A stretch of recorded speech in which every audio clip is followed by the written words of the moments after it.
1997, ladies and gentlemen, as a true futurist, the then Andhra Chief Minister promised to turn Hyderabad into Cyberabad by 2000. And deliver he did.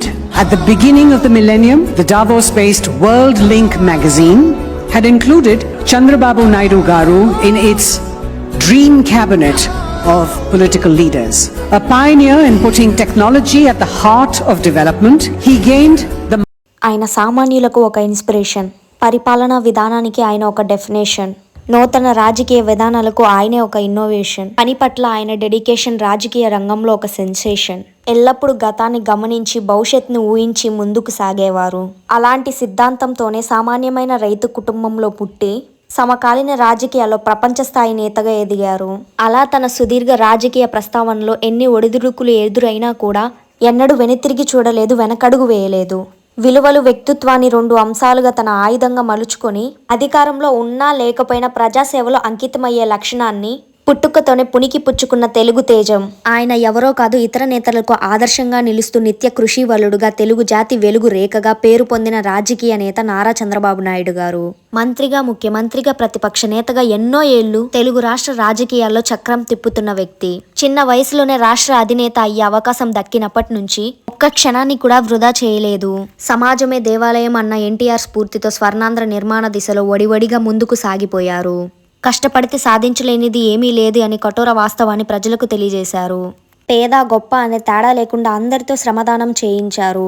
దశాబ్దాలుగా తరబడి కార్యాలయానికి అంకితమైన ప్రభుత్వ ఉద్యోగుల్ని ప్రజల వద్దకు పంపి ప్రజల వద్దే పాలన అన్నారు. జన్మనిచ్చిన నేల తల్లి రుణం తీర్చుకోవడానికి జన్మభూమి కార్యక్రమం మొదలుపెట్టి మొత్తం ఆంధ్రుల్ని కదిలించి నేల తల్లి రుణం తీర్చుకునేలాగా అవకాశం కల్పించారు. ఇన్ఫర్మేషన్ టెక్నాలజీ ప్రాముఖ్యాన్ని అందరికంటే ముందుగా గ్రహించి రాష్ట్రంలో ఐటీకి విశేషణ ప్రాధాన్యత ఇచ్చి లక్షలాది మంది యువతులకు భవిష్యత్తు కల్పించారు. పిల్లల సాధికారతతోనే సమస్యలు పరిష్కారం అవుతాయని భావించి డ్వాక్రా లాంటి సంఘాల ఏర్పాటుతో మహిళలకు చేయూత ఇచ్చారు. ఇటు రాష్ట్రంలోనే కాదు, కేంద్ర రాజకీయాల్లో తనదైన ముద్ర వేశారు. అలాంటి విజనరీ లీడర్ అయిన నారా చంద్రబాబు నాయుడు గురించైనా ఎన్నో ఆసక్తికరమైన విషయాలను ఈ రోజు ఈ వీడియోలో మీకు తెలియజేయబోతున్నాను. అసలు ఒక సాధారణ కుటుంబంలో పుట్టి దేశ రాజకీయాల సైతం ప్రభావితం చేసే స్థాయికి ఆయన ఎలా ఎదిగారు, అసలు ఆయన చిన్నతనం ఎలా గడిచింది, ఆయన రాజకీయాల్లోకి ఎలా అడుగు పెట్టాడు, ఎన్టీఆర్ గారితో ఆయన పరిచయం ఎలా మొదలయ్యింది, నారావారు కాస్త నందమూరి అల్లుడుగా ఎలా మారారు, ఎన్టీఆర్ గారితో విభేదాలు ఎందుకు వచ్చాయి, ఆయన టీడీపీ పార్టీని నేటి వరకు ఎలా నడుపుకుంటూ వచ్చారు, ఈ ప్రయాణంలో ఆయనకి ఎదురైన ఒడిదుడుకులు ఏమిటి, ఇలా ఒక్కటేమిటి ప్రతి ఒక్క విషయాన్ని స్పష్టంగా తెలియజేస్తాను. వీడియో అనేది చాలా ఇంట్రెస్టింగ్ గా ఉంటుంది అండ్ ఈ వీడియో వెనక మా ప్రయాస ఎంతో దాగి ఉంది. అండ్ ఇలాంటి మరెన్నో ఇన్ఫర్మేటికల్ వీడియోస్ మీ కొరకు నేను తెచ్చేందుకు ఈ వీడియోకి జస్ట్ లైక్ చేయండి చాలు. సో ఇంకా లేట్ చేయకుండా let's get in to the video.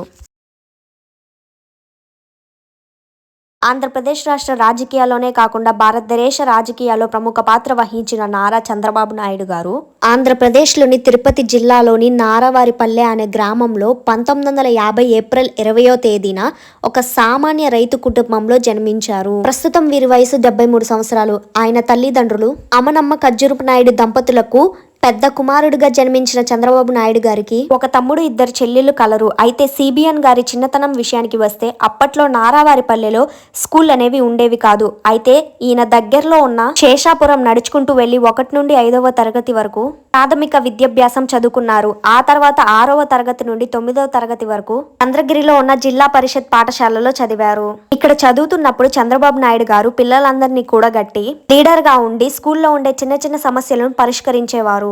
తర్వాత 10th తిరుపతిలో ఉండి పూర్తి చేశారు. 10th క్లాస్ చదువుతున్నప్పుడు కూడా స్కూల్ పీపుల్ లీడర్ గా ఉండేవాడు. అంటే మీరు అర్థం చేసుకోవచ్చు ఆయనలో నాయకత్వ లక్షణాలు చిన్నప్పటి నుంచే ఎలా ఉండేవో. సిబిఎన్ గారి గురించి ఆయన 10th చదివిన ప్రధానోపాధ్యాయులు నరసింహమూర్తి గారు ఏమన్నారంటే, తరగతి గది నాయకుడైన చంద్రబాబు నాయుడు గారు గొప్ప పోరాట పటిమ కలవారని, బాధ్యత స్వీకరణలో ముందు ఉంటాడని తన అభిప్రాయాన్ని అప్పట్లో తన పాఠశాల రికార్డులలో రాశారు.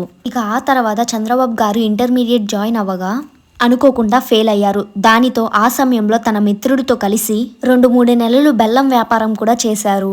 అలా ఆ తర్వాత ఇంటర్ సప్లిమెంటరీ రాసి పాస్ అయ్యారు. అప్పటి నుండి చదువుపై ఆసక్తి పెంచుకొని ఇంటర్ కంప్లీట్ అయ్యాక 1972లో శ్రీ వెంకటేశ్వర విశ్వవిద్యాలయంలో ఆర్థిక శాస్త్రంలో పోస్ట్ గ్రాడ్యుయేషన్ పూర్తి చేశారు. ఆ తర్వాత 1974లో ప్రొఫెసర్ డాక్టర్ నారాయణమూర్తి గారి సజెషన్ తో పిహెచ్డి చేద్దాం అనుకున్నారు గానీ పూర్తి చేయలేకపోయారు. ఇక చంద్రబాబు నాయుడు గారు వారు రాజకీయాల్లోకి రాకముందే చేసిన సేవా కార్యక్రమాల విషయానికి వస్తే, వారు డిగ్రీ చదువుతున్న సమయంలో తన కాలేజీ స్టూడెంట్స్ తో కలిసి చుట్టుపక్కల ఉన్న ఊర్లు తిరిగి బతుకుతున్న ప్రజలు వారి జీవన విషయాలను కనుక్కునేవారు. అయితే చంద్రబాబు గారు వారి గ్రామమైన నారావారిపల్లికి రోడ్డు సౌకర్యం సరిగ్గా లేక ఆర్టీసీ బస్సు రోజు ఉదయం సాయంత్రం మాత్రమే వస్తూ ఉండేది. వర్షాలు పడితే అసలు వచ్చేది కాదు. దానితో ఈ సమస్య అతనికి చాలా పెద్దదిగా కనిపిస్తూ ఉండేది. దాన్ని ఎలా అయినా పరిష్కరించాలి అని, ఆ రోడ్డు ఉన్న లైన్ మొత్తం బాగు చేయాలి అని ఆ ఊర్లోని యువతిని మరియు ఆ రోడ్డుకి సంబంధించిన కొంతమంది యువతిని సమావేశపరిచి ప్రతి శని ఆదివారాలు శ్రమదానం చేసి పక్కా ప్రణాళికతో రోడ్ని గుంతలు లేకుండా, అలాగే వర్షాలు వస్తే గుంతలు లేకుండా చేశారు. అప్పట్లో ఈ సంఘటన చంద్రబాబు నాయుడు గారికి చాలా మంచి పేరునే తెచ్చింది.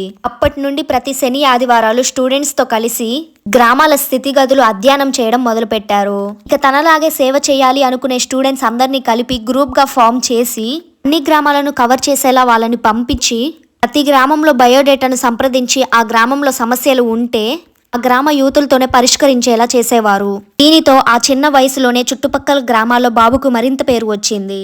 అలా సేవ చేసే ఆలోచనలో ఉన్న చంద్రబాబు నాయుడు గారిని, ఆయన వ్యక్తిత్వాన్ని గమనించిన స్టూడెంట్స్ సిబిఎన్ఏ సరైన వ్యక్తి అని అతన్ని స్టూడెంట్స్ అందరూ కలిసి యూనియన్ కి లీడర్ గా ఎన్నుకున్నారు. అయితే చంద్రబాబు నాయుడు గారు మాత్రం అన్ని కులాలు మతాలు ఒకటిగా ఉండాలి అని ఒక ఎస్సీ కుర్రాడిని యూనియన్ లీడర్ గా నిలబెట్టి తను పక్కకి తప్పుకొని ఎంతో కష్టపడి అతన్ని గెలిపించారట.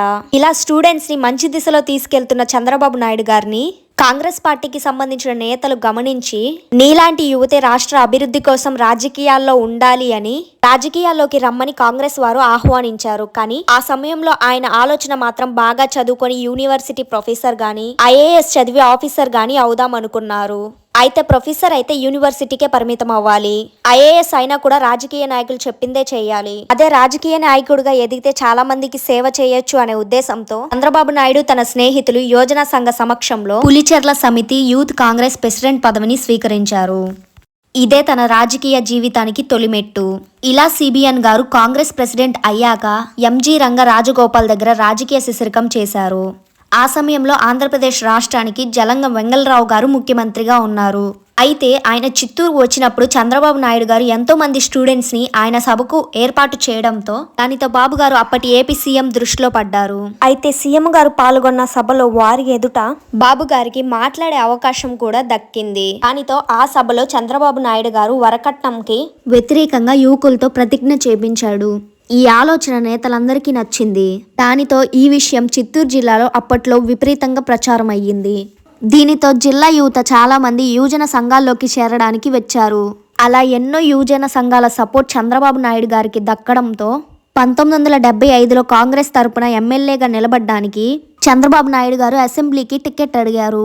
అయితే ఎమ్మెల్యేగా ఉండడానికి కనీస వయసు 25 సంవత్సరాలు కావడంతో ఆయనకు అప్పుడే 25 సంవత్సరాలు నిండడంతో వయసు రీత్యా సీనియర్లకు ఇవ్వకుండా నీకు ఇవ్వడం సరికాదు అని ఆ సమయంలో టికెట్ను ఇవ్వలేకపోయారు. ఇక ఆ తర్వాత వచ్చిన ఎలక్షన్స్లలో కొత్తగా ఏర్పడిన చంద్రగిరి నియోజకవర్గానికి సరైన క్యాండిడేట్ ఎవరూ లేరు. అయితే ఇందిరాగాంధీ కాంగ్రెస్ అధిష్టానం ఆ ఎన్నికల్లో యూత్కి 20% టికెట్ ఇవ్వాలనుకుంది. కాబట్టి ఆ కోటాలో చంద్రబాబు నాయుడు గారికి కొత్తగా ఏర్పడిన చంద్రగిరిలో ఎమ్మెల్యే టికెట్ ఇచ్చారు. ఇలా తను మొదటిసారిగా ఎమ్మెల్యేగా నిలబడగా ఎన్నికల ఫలితాలు అనేవి 1978 జనవరి 27న రాగా 2400 ఓట్లతో ఆ రోజుల్లో చంద్రబాబు నాయుడు గెలుపొందారు. దానితో 28 ఏళ్లకి ఎమ్మెల్యే అయ్యి అసెంబ్లీలోకి అడుగుపెట్టిన అతి చిన్న వయసుకుడిగా చంద్రబాబు నాయుడు గారు రికార్డు కొట్టారు. ఆ తర్వాత చిత్తూరు జిల్లాలో తన చుట్టుపక్కల ఉన్న 5-6 ఎమ్మెల్యేలను కూడగట్టి తనకు మద్దతుగా ఉంటే తన స్టూడెంట్స్తో నెక్స్ట్ ఎలక్షన్స్లో సపోర్ట్ చేస్తా అని చెప్పి వారి మద్దతు కూడగట్టుకొని రాజగోపాల్ గారి సహాయంతో వెంటనే అప్పటి సీఎం మర్రి చెన్నారెడ్డి దగ్గరకు వెళ్ళి ఏదైనా మంత్రి పదవి ఇవ్వమని సిబిఎన్ గారు అడిగారు. అని చెన్నారెడ్డి గారు మాత్రం సిబిఎన్కి మంత్రి పదవి ఇవ్వడానికి ఇష్టపడలేదు. ఇది జరిగిన కొన్ని రోజులకి కాంగ్రెస్ ప్రభుత్వం కొన్ని కారణాల వలన చెన్నారెడ్డిని తీసేసి అతని ప్లేస్ లోకి టి అంజయ్ గారిని 1982లో సీఎం గా నియమించారు. అయితే అంజయ్ గారికి బాబు గారి పనితీరు నచ్చి ఢిల్లీ అధిష్టాన పెద్దల సలహాతో సినిమాటోగ్రఫీ మంత్రిగా సిబిఎన్ ని నిలిపించారు. ఆ తర్వాత బాబు గారి సమర్థతను గుర్తించి సాంకేతిక విద్య, పశుసంవర్ధన శాఖ, నీటిపారుదల శాఖలకు మంత్రిని చేశారు. ఇక తను సినిమాటోగ్రఫీ మంత్రి అయ్యాక ఎన్టీఆర్ గారి అబ్బాయి జయకృష్ణ తన సినిమా థియేటర్ విషయంలో బాబు గారిని అప్పుడప్పుడు కలుస్తూ ఉండేవారు. అలా వారిద్దరికి పరిచయం ఏర్పడింది. ఆ తర్వాత ఎన్టీఆర్ గారు ఒక లోకల్ పార్టీ పెడితే బాగుంటుంది అనే ఆలోచనతో చంద్రబాబు గారు వెంటనే తనకి పరిచయం ఉన్న జయకృష్ణ ద్వారా ఒకరోజు రామకృష్ణ స్టూడియోలో ఎన్టీఆర్ గారిని కలిసి మీరు ఖచ్చితంగా రాజకీయాల్లోకి రావాలి సార్ అంటూ ఎన్టీఆర్ గారితో చంద్రబాబు నాయుడు గారు మాట్లాడారు. ఆ తర్వాత బాబు గారు ఎన్టీఆర్ గారిని వీర బ్రహ్మేంద్ర స్వామి సినిమా షూటింగ్లలో ఒకసారి కలిసి మీరు సీఎం అంజయ్ గారితో కలిసి మాట్లాడండి అని చెప్పారు. అందుకు ఎన్టీఆర్ గారు ఒప్పుకున్న తర్వాత అంజయ్ గారిని ఒప్పించి ఎన్టీఆర్ గారు అంజయ్ గారిని కలిసేందుకు అంజయ్ గారి నుండి అపాయింట్మెంట్ ఇప్పించారు. ఆ తర్వాత సిబిఎన్ కోరుకున్నట్లుగా ఎన్టీఆర్ రాజకీయ ప్రవేశం మీడియా కోడ్ కొట్టినట్టు కూసింది. ఇక ఈ సమయంలోనే చంద్రబాబు నాయుడు గారి వివాహ విషయానికి వస్తే బాబు గారు ఎన్టీఆర్ గారిని తరచూ కలుస్తూ ఉండటంతో బాబు గారి ప్రవర్తన, తన పని పట్ల కృషి అన్నీ నచ్చి ఎన్టీఆర్ గారు తన 3వ కూతురు భువనేశ్వరి గారిని చంద్రబాబు నాయుడు గారికి ఇచ్చి పెళ్లి చేయాలనుకున్నారు. రాయబారంగా జయకృష్ణ గారిని చంద్రబాబు నాయుడు గారితో మాట్లాడించారు. ఆ తర్వాత బాబు గారు కొన్ని రోజుల సమయం తీసుకొని జయకృష్ణ గారితో నాకు భువనేశ్వరి గారిని చేసుకోవడం ఇష్టమే అని చెప్పారు. అలా ఎన్టీఆర్ గారు ఎంతో వైభవంగా అతిరాజ మహారాజులతో అట్టహాసంగా తన కూతురు పెళ్లి చూపులు ఏర్పాటు చేశారు. అలా వారిద్దరు కొంతసేపు మాట్లాడుకున్నారు. వెంటనే ఎన్టీఆర్ గారు ముహూర్తాలు పెట్టించేశారు. అలా 1981 సెప్టెంబర్ 10న చంద్రబాబు గారికి భువనేశ్వరి గారితో పెళ్లి జరిగింది. ఆ పెళ్లికి చిత్తూరు నుండి విపరీతంగా జనం వచ్చేశారు. మరోపక్క కాంగ్రెస్ నాయకులు, కాంగ్రెస్ అభిమానులు, అంతేకాకుండా ఎన్టీఆర్ అభిమానులు, అలా వారిని చూడ్డానికి వచ్చిన ప్రజలు, అలా ఆ పెళ్లికి లెక్కలేనంత మంది జనం వచ్చారు. దానితో ఆ సమయంలో చంద్రబాబు నాయుడు గారి క్రేజ్ మాత్రం చిత్తూరు జిల్లాలో అంతరంగ స్థాయిలో అంటింది. ఇక అప్పటి నుండి సిబిఎన్ కాంగ్రెస్ లో మంత్రి పదవితో పాటు ఎన్టీఆర్ అల్లుడిగా రాష్ట్రమంతా మంచి గుర్తింపు పొందారు. అయితే చంద్రబాబు నాయుడు గారు అమర్నాథ్ రెడ్డికి వ్యతిరేకంగా కుతూహలమని జెడ్పీ చైర్పర్సన్ ని గెలిపించడంతో చంద్రబాబుపై అమర్నాథ్ రెడ్డి వర్గం కోపం పెంచుకుంది. అలా బాబు గారు గ్రూప్ రాజకీయం చేస్తున్నారని పిసిసి ప్రెసిడెంట్ చంద్రబాబుని, అతని సపోర్ట్ చేస్తున్న వ్యక్తి పి దాసు గారిని కాంగ్రెస్ వారు సస్పెండ్ చేశారు. దాంతో అదే రోజు చంద్రబాబు నాయుడు గారు ఫ్లైట్ లో ఢిల్లీ వెళ్లి ఇందిరాగాంధీని కలిసి అక్కడ ఇందిరాగాంధీ గారు పెట్టిన డిబేట్ లో చంద్రబాబు నాయుడు గారు జరిగిన విషయం అంతా చెప్పి తను గ్రూప్ రాజకీయాలు చేయడం లేదని, కుతూహలమ్మ గారిని సాంప్రదాయబద్ధంగా బడుగు బలహీన వర్గాల సాయంతో గెలిపించాను, కావాలంటే నా బలం ఏమిటో ఒక్కసారి వచ్చి చిత్తూరు జిల్లాలో చెక్ చేయించండి అని వాదించి బాబు గారు తనపై ఉన్న సస్పెన్షన్ ని తీయించుకున్నారు. ఇక ఆ తర్వాత 1982 మార్చి 29 అనగా సిబిఎన్ గారు వివాహం జరిగిన తర్వాత సంవత్సరంలో ఎన్టీఆర్ గారు టీడీపీ పార్టీని స్థాపించారు. అయితే బాబు గారు టీడీపీలోకి వెళ్దాం అనుకున్నారు. కానీ పరిస్థితులు అనుకూలించకపోతే తిరిగి కాంగ్రెస్ కి వెళ్ళలేక మళ్ళీ టీడీపీలో ఉండలేక వచ్చే పరిస్థితి వస్తుంది అని ఎన్టీఆర్ గారు చెప్పడంతో చంద్రబాబు నాయుడు గారు ఎలక్షన్స్ పూర్తయ్యేంత వరకు కాంగ్రెస్ లో ఉందామని నిర్ణయించుకున్నారు. అయితే అదే సమయంలో అధిష్టానం అనుమతిస్తే మా మామపై పోటీ చేయడానికి కూడా వెనకాడను అని చంద్రబాబు నాయుడు గారు మీడియా ముందు స్టేట్మెంట్ ఇచ్చారు. స్టేట్మెంట్ అప్పుడు ప్రజల్లో బాబు గారిని హీరో చేసింది. ఇక 1983లో చంద్రబాబు నాయుడు గారు చంద్రగిరిలో కాంగ్రెస్ తరఫున నిలబడ్డారు. అయితే బాబు గారికి పోటీగా ఎన్టీఆర్ గారు తెలుగుదేశం నుండి మెరసన వెంకట రామానాయుడు గారిని నిలబెట్టారు. ఆశ్చర్యం ఏమిటంటే బాబు గారు ఆ ఎన్నికల్లో తెలుగుదేశం అభ్యర్థిపై ఓడిపోయారు. అంతేకాదు కాంగ్రెస్ తెలుగుదేశం పార్టీ చేతిలో ఓడిపోయి ఎన్టీఆర్ సీఎం అయ్యారు. దానితో బాబు గారు రాజకీయాల్లోకి కొన్ని రోజులు దూరంగా ఉండాలని భావించి తిరుపతి వెళ్లిపోయి కొంతమంది ఫ్రెండ్స్ తో విష్ణుప్రియ అనే హోటల్ పెట్టారు.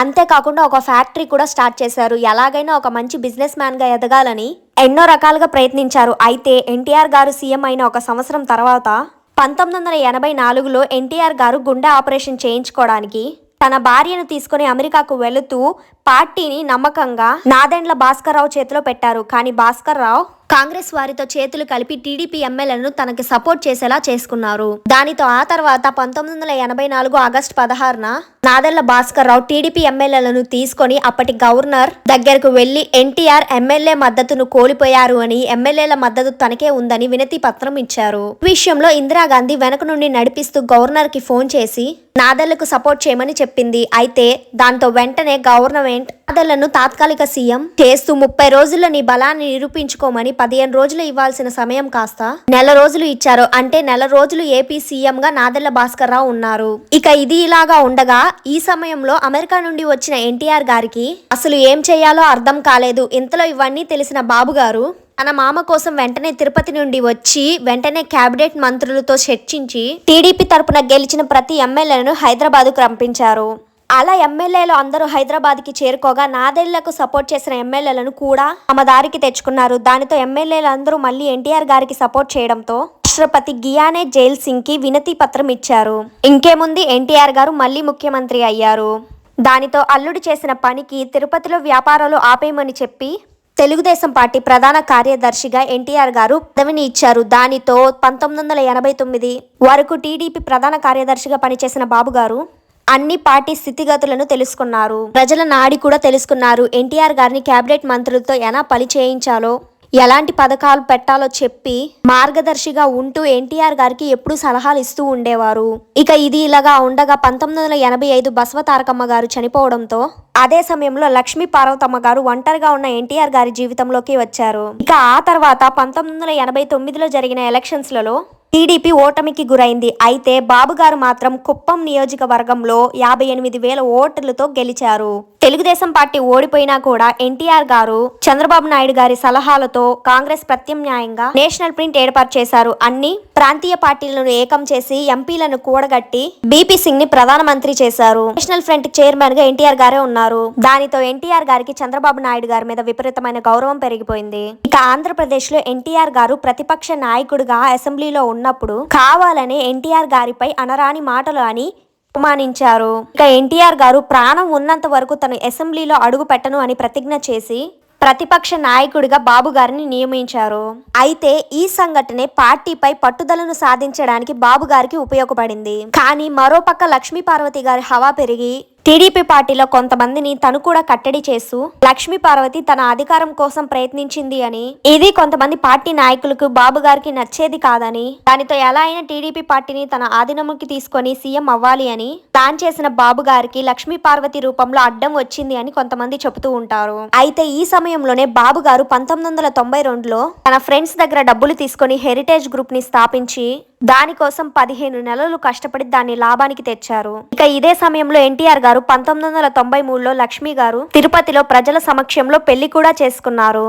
ఈ సంఘటన బాబు గారిలో మరింత ఆవేదన వచ్చేలా చేసింది అని, అంతేకాకుండా లక్ష్మీ పార్వతి గారు పార్టీ విషయంలో జోక్యం చేసుకుని ఎవరెవరికి ఎమ్మెల్యే టికెట్స్ ఇవ్వాలో నిర్ణయిస్తూ ఎన్టీఆర్ గారిని కంట్రోల్ చేసింది అని మరికొందరు చెబుతూ ఉంటారు. ఇక ఆ తర్వాత 1994లో జరిగిన ఎలక్షన్లలో టీడీపీ అత్యధిక మెజారిటీతో గెలిచింది. మళ్ళీ ఎన్టీఆర్ గారు సీఎం అయ్యారు. బాబు గారికి రెవెన్యూ మంత్రి పదవి ఇచ్చారు. ఈ సమయంలోనే లక్ష్మీ పార్వతికి మధ్య బాబు గారికి మధ్య పచ్చగండి వేస్తే మండేలా గొడవలు పెరిగిపోయాయి. కానీ అవి ఎప్పటికీ కూడా కనపడని గొడవలే.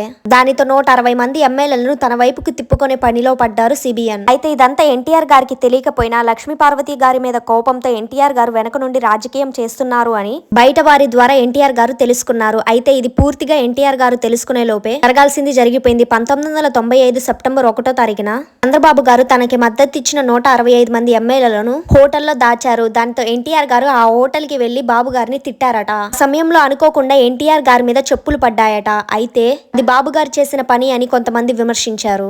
దానితో సిబిఎన్ గారు, మా మామగారు అంటే నాకు చాలా గౌరవం ఉంది, ఎమ్మెల్యేలను దాచడం వెనుక నా స్వార్థం ఏమీ లేదు, టీడీపీ భవిష్యత్తు కోసం అలా చేశాను అని చెప్పులు వేయించే అంత దుర్మార్గుడిని కాదని బాబు గారు చెప్పారు. అయితే ఇప్పటికీ కూడా కొంతమంది జనాలు అప్పట్లో బాబు గారు చెప్పిన మాటలు నమ్మటం లేదు. అయితే అప్పుడు 160 మంది ఎమ్మెల్యేలు తనకి మద్దతు చేస్తున్నట్టుగా అసెంబ్లీలో వినతి పత్రం ఇచ్చి తన బలాన్ని నిరూపించుకోవడంతో ఏపీ సీఎం ఎన్టీఆర్ గారి నుండి చంద్రబాబు నాయుడు గారికి మారడంతో చంద్రబాబు గారు 1995 సెప్టెంబర్ 1న ముఖ్యమంత్రి అయ్యారు.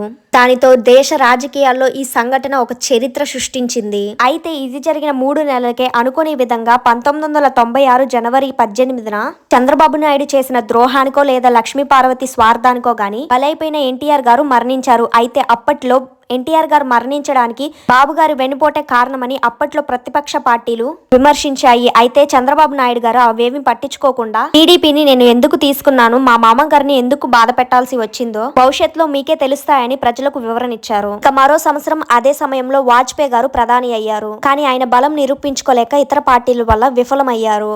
దానితో వాజ్పేయి గారు 16 రోజులు ప్రధానిగా చేసి రాజీనామా చేశారు. ఈ అవకాశాన్ని అదునుగా తీసుకున్న బాబు గారు అన్ని పార్టీల ప్రజలను ఏకం చేసి మామగారు గారు స్థాపించిన నేషనల్ ఫ్రంట్ లోకి అందరినీ తీసుకొచ్చి అన్ని పార్టీల ఎంపీల మద్దతుతో దేవ్ గౌడ్ గారిని ప్రధాని చేశారు. దాంతో బాబు గారి నిర్ణయానికి అందరూ కట్టుబడటంతో 1996 జూన్ 1 నుండి 1997 ఏప్రిల్ 21 వరకు దేవ్ గౌడ్ గారు భారతదేశ ప్రధానిగా పనిచేశారు. తర్వాత అన్ని ప్రాంతీయ పార్టీలు చంద్రబాబు నాయుడు గారిని ప్రధానిగా నిలబడమని డిమాండ్ చేశాయి. కానీ సొంత బలం లేకుండా 6 నెలల్లో లేదా మహా అయితే 1 సంవత్సరం చేస్తామనుకుని తర్వాత దేశ రాజకీయాలకు ఇటు రాష్ట్ర రాజకీయాలకు దూరం అవ్వాల్సి వస్తుంది అని సున్నితంగా తిరస్కరించారు. దానితో బాబు గారు ఆంధ్రప్రదేశ్ రాష్ట్ర రాజకీయాల్లో దృష్టి పెట్టారు. ఇందులో భాగంగానే దశాబ్దాల తరబడి ప్రజలు ప్రభుత్వ కార్యాలయాలకు వెళ్లి పని చేసుకునే స్థితి మార్చి అధికారులు తమ దగ్గరకు వచ్చి పనులు చేయాలనే ఉద్దేశంతో ప్రజల వద్దకే పాలన అనే విధానాన్ని స్థాపించారు.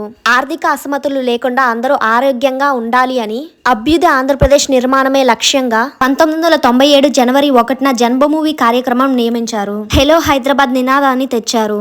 అంతేకాకుండా ఆంధ్రప్రదేశ్ ఫైల్స్ పట్టుకుని అమెరికాలో 14 రోజులు ఉండి బిల్గేట్స్ లాంటి వారితో కలిసి ఎంతో కష్టంగా హైదరాబాద్ లో ఐటీ ప్రారంభించమని ప్రాధేయపడ్డారు. ఒక ముఖ్యమంత్రి ఈ విధంగా రాష్ట్రం కోసం ప్రాధేయపడ్డంతో బాబు గారి వినతికి సానుకూలంగా స్పందించిన మైక్రోసాఫ్ట్ అధినేత బిల్గేట్స్ హైదరాబాద్ లో మైక్రోసాఫ్ట్ 2వ కంపెనీని స్థాపించారు. అదే 1998లో నిర్మించిన సైబర్ టవర్. దీనితో హైదరాబాద్ కి ఆంధ్రప్రదేశ్ కి విపరీతమైన పేరు వచ్చింది.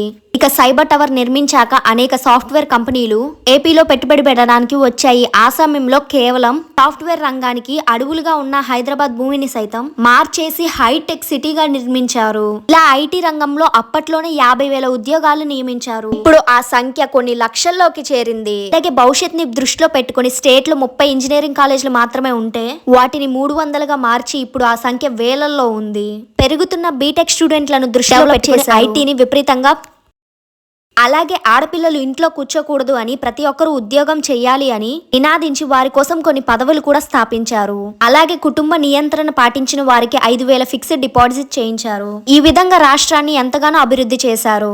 దానితో 1999లో జరిగిన ఎలక్షన్స్ లలో బీజేపీతో పొత్తు పెట్టుకున్నారు. అయితే ఆ ఎన్నికల్లో 180 సీట్లు సాధించి మళ్లీ ముఖ్యమంత్రి అయ్యారు. అంతేకాకుండా 29 ఎంపీ సీట్లు సాధించి బీజేపీకి సపోర్ట్ చేస్తూ ఎన్డీఏలో జాతీయ కన్వీనర్ గా పనిచేశారు. అలాగే ఐబిఎం, డెల్, ఒరాకిల్, డిలాయిట్ ఎంతో పెద్ద పెద్ద కంపెనీలను హైదరాబాద్ కి తేవాలి అని ఎంతో మంది గ్లోబల్ సీఈఓలను కలిసి ఒప్పించారు. నేటి ఐటీ మంత్రి కేటీఆర్ గారు చెప్పినట్లు ఇప్పుడు హైదరాబాద్ లో 2,000 కోట్ల సాఫ్ట్వేర్ బిజినెస్ జరుగుతుంది అంటే ఆనాడు బాబు గారు వేసిన పునాదులే కారణం. ఇక 2000 సంవత్సరంలోని నీరు మీరు కార్యక్రమాన్ని మొదలుపెట్టి భూగర్భ నీటిని పెంపుదల కోసం కృషి చేశారు. అదే సంవత్సరంలో రైతు బజార్లను ఏర్పాటు చేసి రాష్ట్ర చరిత్రలో నూతన అధ్యాయం తెచ్చారు. ఇక 2001లో కేసీఆర్ కి నచ్చిన మంచి పదవి ఇవ్వలేదని కేసీఆర్ గారు టీడీపీ వదిలి బయటికి వచ్చేసి బాబు గారు ఊహించిన విధంగా టీఆర్ఎస్ పార్టీ పెట్టి తెలంగాణ పార్టీ ఏర్పాటుకు కారణమయ్యారు. ఇక 2002లో వాజ్పేయి గారు ముస్లిం వ్యక్తికి రాష్ట్రపతి అవకాశం ఇవ్వాలనుకున్నారు.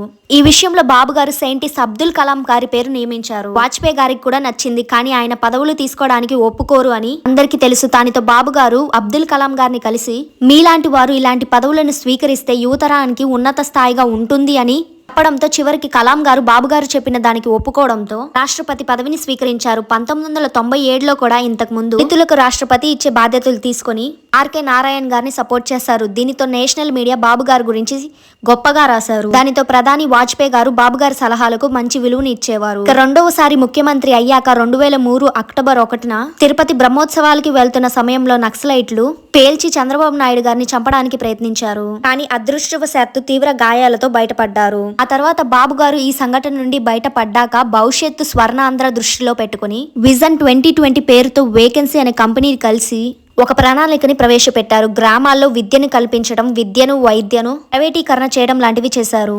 అయితే ఇందులో కొన్నిటి వల్ల అప్పట్లో ప్రజలు చాలా ఇబ్బంది పడ్డారు.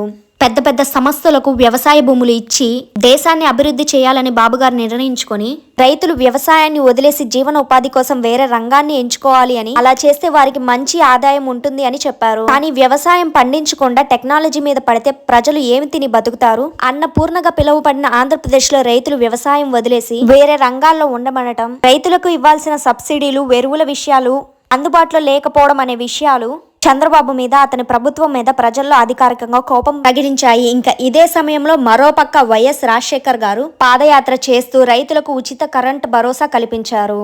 దాంతో 2004 మేలో జరిగిన ఎలక్షన్స్లలో పొత్తులతో దిగిన తెలుగుదేశం పార్టీకి కేవలం 47 ఎమ్మెల్యే సీట్లు, 5 ఎంపీ సీట్లు మాత్రమే దక్కాయి. దానితో చంద్రబాబు గారు 2004 నుండి 2009 వరకు అసెంబ్లీలోను ప్రజల్లోనూ ప్రతిపక్ష నేతగా ఉండిపోయారు. అయినా కూడా ఎప్పుడు ఎక్కడా కూడా విశ్రాంతి అనేది తీసుకోకుండా లీడర్ లాగా కార్యకర్తలను, ప్రజలను ఉత్సాహపరుస్తూ ముందుకు పోయారు. ఇక టీఆర్ఎస్ వామపక్షాలను కలుపుకొని మహాకూటమిగా ఏర్పడి 2009 ఎన్నికలలో టీడీపీ బరిలోకి దిగగా 2004 కంటే ఈసారి మెరుక్క టీడీపీకి ఈసారి 92 సీట్లు వచ్చాయి. అయితే ఈ సీట్లు రావడానికి కారణం కూడా జూనియర్ ఎన్టీఆర్ గారని కొంతమంది టీడీపీ అభిమానుల అభిప్రాయం. అయితే ఈసారి కూడా సిబిఎన్ గారికి ఈ సీట్లు అనేవి అధికారం తెచ్చిపెట్టలేకపోయాయి. దీంతో మళ్ళా ప్రతిపక్షానికి పరిమితమయ్యారు. అయితే 2009 సెప్టెంబర్ లో వైఎస్ఆర్ మరణించడంతో ఆంధ్రప్రదేశ్ రాజకీయాలు పూర్తిగా మారిపోయాయి. కాంగ్రెస్ అధికారం వేరొకరిని ముఖ్యమంత్రిగా నియమించడం, జగన్ కి ముఖ్యమంత్రి పదవి ఇవ్వకపోవడంతో వైఎస్ఆర్ సిపిని స్థాపించడం, కేసీఆర్ గారు ఆ సందర్భాన్ని పూర్తిగా అనుకూలంగా మార్చడంతో చంద్రబాబు నాయుడు సమైక్యాంధ్రకు మద్దతిస్తే తెలంగాణ ప్రజలకు కోపం వస్తుంది, తెలంగాణకు మద్దతు తెలిపితే ఆంధ్ర ప్రజలకు కోపం వస్తుంది. అందుకే చంద్రబాబు నాయుడు గారు తమ నిర్ణయం చెప్పలేకపోయారు. ఇక 2014లో తెలంగాణ వేరైపోయి ప్రత్యేకంగా ఏర్పడింది. దాంతో ఆ తర్వాత నూతన తెలంగాణ రాష్ట్రం, నూతన ఆంధ్రప్రదేశ్ ఏర్పడ్డాక చంద్రబాబు నాయుడు గారు బీజేపీతో పొట్టు పెట్టుకుని పవన్ కళ్యాణ్ సపోర్ట్ తో ప్రత్యేక హోదా నినాదంతో వైఎస్ఆర్ సిపికి వ్యతిరేకంగా 2014 ఎలక్షన్స్లలో దిగారు. అయితే అనుకోకుండా ఓటర్లు ఆంధ్రప్రదేశ్ లో టీడీపీకి అధికారం ఇచ్చారు. తెలంగాణలో మాత్రం కేవలం 20 సీట్లు ఇచ్చి ఆమడ దూరంలో పెట్టారు. ఏపీలో బాబు గారికి నూతన ఆంధ్రప్రదేశ్ ముఖ్యమంత్రిగా ఎన్నికయ్యారు. ఇక అంగరంగ వైభవంగా 30 కోట్లు ఖర్చు చేసి మరీ ప్రమాణ స్వీకారం చేశారు. అసలే బడ్జెట్ లేని రాష్ట్రంలో 30 కోట్లు వృధా చేయడం అవసరమా అని విమర్శలు కూడా ఎదుర్కొన్నారు. ఇక ఆంధ్రప్రదేశ్ ను సింగపూర్ చేస్తాను అని చెప్పి రైతుల నుండి 33 ఎకరాల స్వచ్ఛందంగా భూమిని స్వీకరించిన ముఖ్యమంత్రిగా పేరు సంపాదించారు. హైదరాబాద్ లాగా అభివృద్ధి అంతా ఒకే దిక్క కాకుండా అమరావతిని క్యాపిటల్ గా, వైజాగ్ ని ఐటీ హబ్ గా అభివృద్ధి చేస్తా అని చెప్పారు. ఇక ఈ సమయంలోనే 2014లో వైజాగ్ లో హుదూద్ తుఫాన్ ప్రమాదాన్ని టెక్నాలజీ ద్వారా పసిగట్టి విశాఖ ప్రజల్ని సురక్షిత ప్రాంతాలకు తరలించడమే కాక హుదూద్ సృష్టించిన నష్టాన్ని తక్కువ సమయంలోనే సిబిఎన్ గారు పరిష్కరించారు. అంతేకాకుండా విశాఖపట్నం సుందర నగరంగా ఇండియాలోనే ది బెస్ట్ సిటీలో ఒకటిగా సిబిఎన్ గారు తీర్చిదిద్దారు. 2015 అక్టోబర్ 22న అత్యంత వైభవంగా ప్రధాని నరేంద్ర మోడీ చేతుల మీదుగా గవర్నర్ నరసింహన్, తెలంగాణ సీఎం కేసీఆర్, కేంద్ర మంత్రి వెంకయ్య నాయుడు గారిని అతిథులుగా పిలిచి ఏపీ రాజధాని అమరావతి శంకుస్థాపన కార్యక్రమం చేయించి ఆ తర్వాత ఎలక్షన్స్ దగ్గర పడుతుండగా పసుపు కుంకం లాంటి పథకాలు త్వరగా ప్రవేశపెట్టారు. 1000 రూపాయల పెన్షన్ 2000 చేశారు. డ్వాక్రా మహిళలకు, ఆశ్రా మహిళలకు శాలరీలు పెంచారు. అయితే ఇవన్నీ పథకాలు కేవలం పదవి పూర్తవుతున్న కొన్ని నెలల ముందు తేవడంతో మేలు జరగలేదు. ఇక ఆ తర్వాత 2019లో బాబు గారు ఎవరితో పొత్తు పెట్టుకోకుండా తన జీవితంలో మొదటిసారి ఒంటరిబరిగా ఎలక్షన్స్ లోకి దిగారు. అయితే ఆ ఎన్నికల్లో వైఎస్ జగన్ కి 151 సీట్లు రాగా టీడీపీకి కేవలం 23 సీట్లు మాత్రమే వచ్చాయి. దాంతో మళ్ళీ ప్రతిపక్షానికి గురయ్యారు. ఏది ఏమైనప్పటికీ రాజకీయంలో పొగడతలతో పాటు విమర్శలకు కూడా గురవ్వాల్సిందే. కాలు తడపకుండా సముద్రాలనైనా దాటగలమేమో కానీ కింద పడకుండా రాజకీయాల్లో నెగ్గలేము. కనుక వాటన్నిటిని కాసేపు పక్కన పెట్టి సిబిఎన్ గారు ఆంధ్రప్రదేశ్ కి చేసిన మేలు గురించి, గొప్పతనం గురించి చెప్పాలి అంటే ఆయన రాష్ట్రాన్ని అభివృద్ధి పరంగా నడిపించాలి అని, ప్రజలకు రాజకీయాలని మరింత దగ్గర చేశారు. ప్రభుత్వ ఉద్యోగులైనా అధికారులైన ప్రజల కంటే ఎక్కువ కాదని, దేశంలోనే మొట్టమొదటిసారిగా ప్రజల వద్దకు పాలన తీసుకువచ్చి ప్రజలకు తన పాలన అందించారు. అంతేకాకుండా కొన్ని సందర్భాలలో గుజరాత్ ముఖ్యమంత్రిగా ఉన్నప్పుడు మోడీ కూడా బాబుగారి సలహాలు తీసుకున్నారు.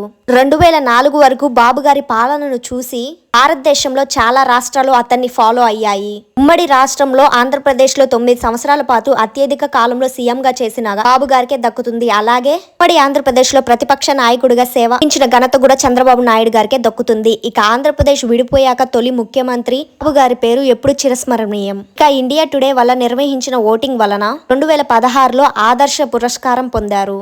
దేశ రాజకీయాల్లో సీనియర్ నేతగా 40 సంవత్సరాల అనుభవం ఉన్న నేతగా తనదైన గుర్తింపు తెచ్చుకున్నారు నారా చంద్రబాబు నాయుడు గారు. 44 ఏళ్లుగా దేశ బాధ్యతను మోస్తూ దేశ అభ్యున్నతగా ఇవాళ ఈ వయసులో కూడా అవరోధాలను అభియమించి ప్రయాణిస్తున్నారు. తన ప్రజా జీవితం అంతా ఎక్కువ శాతం ముఖ్యమంత్రిగా గాను, ప్రతిపక్ష నేతగా గాను ఉంటూ వచ్చిన అరుదైన నేత చంద్రబాబు నాయుడు గారు. తను ముఖ్యమంత్రిగా ఉన్నంత కాలం తన అభివృద్ధిని రాష్ట్ర ముఖ్యమంత్రులు సైతం అభినందించారు. హైదరాబాద్ కు వచ్చిన పురోగతి చంద్రబాబు నాయుడు చేసిన కృషికి ఆదర్శం. అలాగే ప్రజల జీవన ప్రమాణాలు పెంచటమే అభివృద్ధిగా గట్టిగా నమ్మిన నేత చంద్రబాబు గారు. అంతేకాకుండా ఓ 10,000 కుటుంబానికి ఇవ్వడం కాదు, ఆ 10,000 ప్రతి నెల సంపాదించుకునేలా చేసుకోవాలి అని చూపించే విధానమే అభివృద్ధి అని చెప్పారు.